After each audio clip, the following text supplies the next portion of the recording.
आएर you can ask so many questions, है, be interactive, बढीभन्दा बढी interactive रहने र विषयवस्तु बाहिर गएर विषयान्तरण बाहिर गएर है साइड टकिङ गर्ने डिस्टर्बेन्सहरू गर्ने चाहिँ नगर्नु होला। तपाईँ लिडर्सहरू पनि हुनुहुन्छ, यहाँ क्याप्टेन हाउस क्याप्टेनहरू पनि हुनुहुन्छ है। तसर्थ बी मोर प्रोडक्टिभ, बढीभन्दा बढी यसलाई फलदायी बनाउने, एकदम एक्टिभ बनाउने भन्दै मैले यस पछाडिको फ्लोर सञ्चालन गर्नको लागि रोशसँग आग्रह गरेँ। यस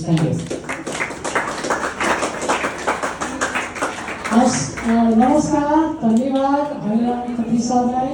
विशेष गरी यस जनउद्धार माध्यमिक विद्यालयमा आइरहँदा हामीले बुढानीकण्ठ नगरपालिकामा भएका सामुदायिक विद्यालय, विशेष गरी सामुदायिक विद्यालयको पनि विद्यालयहरूमा वातावरण संरक्षण, जलवायु परिवर्तन र जैविक विविधता भन्ने शीर्षकमा रहेर हरेक विद्यालयहरूमा यस्तो सेसन्सहरू गराउँछौँ र हजुरहरूलाई हामीले यस कार्यक्रम गराइरहँदा विद्यालयमा हामीले बोट बिरुवाहरू लगाउँछौँ कि लगाउँदैनौँ, घरमा हामीले प्रयोग गर्ने गरेका अर्ग्यानिक फर्टिलाइजर्सहरू होइन, विशेष गरी त्यो मल जन्ने चिजहरूलाई चाहिँ हामीले अर्ग्यानिक फर्टिलाइजर्सको रूपमा प्रयोग गर्छौँ कि गर्दैनौँ, प्लास्टिक जन्ने चिजहरूलाई चाहिँ रियुज र रिसाइकल गर्छौँ कि गर्दैनौँ, यस्तो विषयमा चाहिँ हामी फोकस आउट भएर काम गर्छौँ र हाम्रो बुढानीकण्ठ नगरपालिकालाई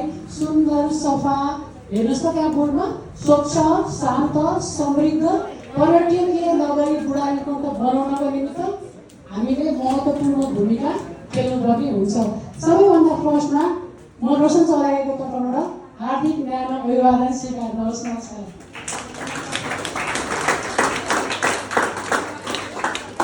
सो अब ढिलो नगरिकन कार्यक्रम सुरु गरौँ।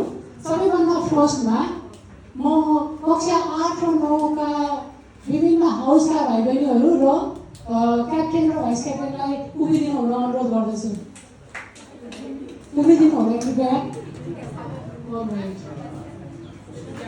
Captain and vice captain class 8 and 9 को हुनुहुन्छ?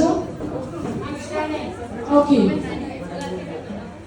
गुड। केटा केटी ठिक छ, उभिदिनुहोस् है। हजुरहरू क्लासको captain and vice captain, house wise, school captain, good, okay, all right. So different ठाउँमा हामी छरिएर बसेका छौँ। सबैभन्दा सुरुमा हजुरहरूलाई मैले के जिम्मा दिन्छु भन्दा हामीहरू एउटा चार्ट पेपर प्रेजेन्टेसन गराउन दिन्छौँ है। त्यसमा के छ त हाम्रो शीर्षक हेर्छु त प्लिज, वातावरण संरक्षण, राइट, अर्को के छ जलवायु परिवर्तन र जैविक विविधता शीर्षक छ।